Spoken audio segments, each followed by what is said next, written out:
ಮೂಡ ಕೇಸಿಗೆ ಸಂಬಂಧಿಸಿದಂತೆ ಮುಖ್ಯಮಂತ್ರಿ ಸಿದ್ದರಾಮಯ್ಯ ಅವರ ವಿರುದ್ಧ ಎಫ್ಐಆರ್ ದಾಖಲಾಗಿದೆ, ತನಿಖೆ ಶುರುವಾಗಿದೆ. ಈ ಮಧ್ಯೆ ಅವರು ಆತ್ಮಸಾಕ್ಷಿಯ ಮಾತುಗಳನ್ನು ಆಡಿದ್ದಾರೆ. ಈ ಹೊತ್ತಲ್ಲಿ ಸಿಎಂ ಆತ್ಮಸಾಕ್ಷಿಯ ಮಾತುಗಳನ್ನು ಆಡೋದಕ್ಕೆ ಏನು ಕಾರಣ ಅನ್ನೋ ಪ್ರಶ್ನೆ ಉದ್ಭವ ಆಗ್ತಾ ಇದೆ. ಸಿಎಂ ಮಾತನಾಡಿದ್ದಾರೆ, ಎಲ್ಲ ನ್ಯಾಯಾಲಯಕ್ಕಿಂತ ಆತ್ಮಸಾಕ್ಷಿಯ ನ್ಯಾಯಾಲಯ ಮೇಲು. ನ್ಯಾಯಾಲಯದಲ್ಲಿ ಎಲ್ರಿಗೂ ನ್ಯಾಯ ಸಿಗದೇ ಇರಬಹುದು, ಆದರೆ ನಾವೆಲ್ಲರೂ ಆತ್ಮಸಾಕ್ಷಿಗೆ ಬದ್ಧವಾಗಿ ನಡೀಬೇಕು ಅಂತ ಗಾಂಧಿ ಜಯಂತಿ ಕಾರ್ಯಕ್ರಮದಲ್ಲಿ ಸಿದ್ದರಾಮಯ್ಯ ಆತ್ಮಸಾಕ್ಷಿಯ ಮಾತುಗಳನ್ನು ಆಡಿದ್ದಾರೆ. ಗಾಂಧೀಜಿಯವರು ಹೇಳದಂತೆ ಇನ್ನೊಂದು ಮಾತು ಏನು ಅಂತಂದ್ರೆ,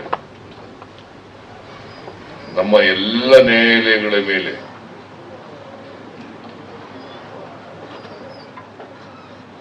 ಒಂದು ಅತ್ಯುನ್ನತ ನ್ಯಾಯಾಲಯವಿದೆ, ಅದೇ ಆತ್ಮಸಾಕ್ಷಿಯ ನ್ಯಾಯಾಲಯ. ಅದು ಇತರ ಎಲ್ಲ ನ್ಯಾಯಾಲಯಗಳನ್ನು ಮೀರಿರುತ್ತದೆ. ಎಲ್ಲ ನ್ಯಾಯಾಲಯಗಳನ್ನು ಎಂತ ಮಾತುಗಳು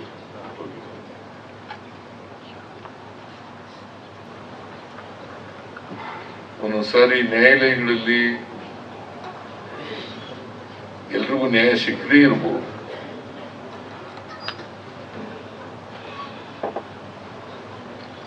ಆದ್ರೆ ಗಾಂಧೀಜಿಯವರು ಹೇಳ್ತಾರಲ್ಲ, ಆತ್ಮಸಾಕ್ಷಿ ಅನ್ನೋದಿದೆಯಲ್ಲ, ಈ ನ್ಯಾಯಾಲಯಕ್ಕಿಂತ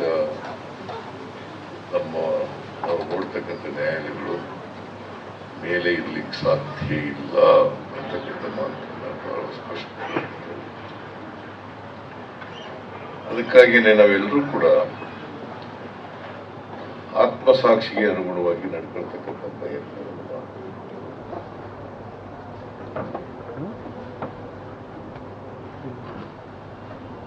ಇನ್ನೊಬ್ರು ಮೆಚ್ಕೊಳ್ಳಿ ಬಿಡ್ಲಿ,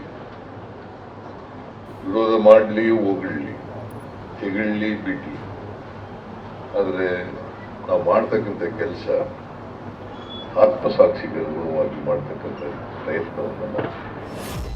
ಸಿಎಂ ಗಾಂಧಿ ಜಯಂತಿಯ ಕಾರ್ಯಕ್ರಮದಲ್ಲಿ ಆತ್ಮಸಾಕ್ಷಿಯ ಮಾತುಗಳನ್ನು ಆಡಿದ್ದಾರೆ. ಆತ್ಮಸಾಕ್ಷಿಯೇ ಕೋರ್ಟು ಅನ್ನೋ ಅರ್ಥದಲ್ಲೂ ಮಾತನಾಡಿದ್ದಾರೆ. ನ್ಯಾಯಾಲಯದಲ್ಲಿ ನ್ಯಾಯ ಸಿಗದೇ ಇರಬಹುದು ಎಲ್ಲರಿಗೂ ಕೂಡ ಎಷ್ಟೋ ಸಂದರ್ಭದಲ್ಲಿ, ಆದರೆ ಆತ್ಮಸಾಕ್ಷಿಗೆ ಅನುಗುಣವಾಗಿ ನಡೀಬೇಕು ಅನ್ನೋದು ಸಿಎಂ ಮಾತಿನ ತಾತ್ಪರ್ಯ. ಸಿಎಂ ಈ ಮಾತಿನ ಹಿಂದೆ ಮೂಡ ಅಕ್ರಮದಲ್ಲಿ ದಾಖಲಾಗಿರುವಂಥ ಎಫ್ಐಆರ್ ಅಥವಾ ಶುರುವಾಗಿರುವಂಥ ತನಿಖೆಯ ಪ್ರಭಾವ ಇದೆಯಾ ಅನ್ನುವಂಥ ಅನುಮಾನವೂ ಕೂಡ ಮೂಡೋದಕ್ಕೆ ಶುರುವಾಗಿದೆ. ನ್ಯೂಸ್ ಫಸ್ಟ್, ನಿರ್ಭೀತಿಯಿಂದ ನಿಮ್ಮ ಪರವಾಗಿ.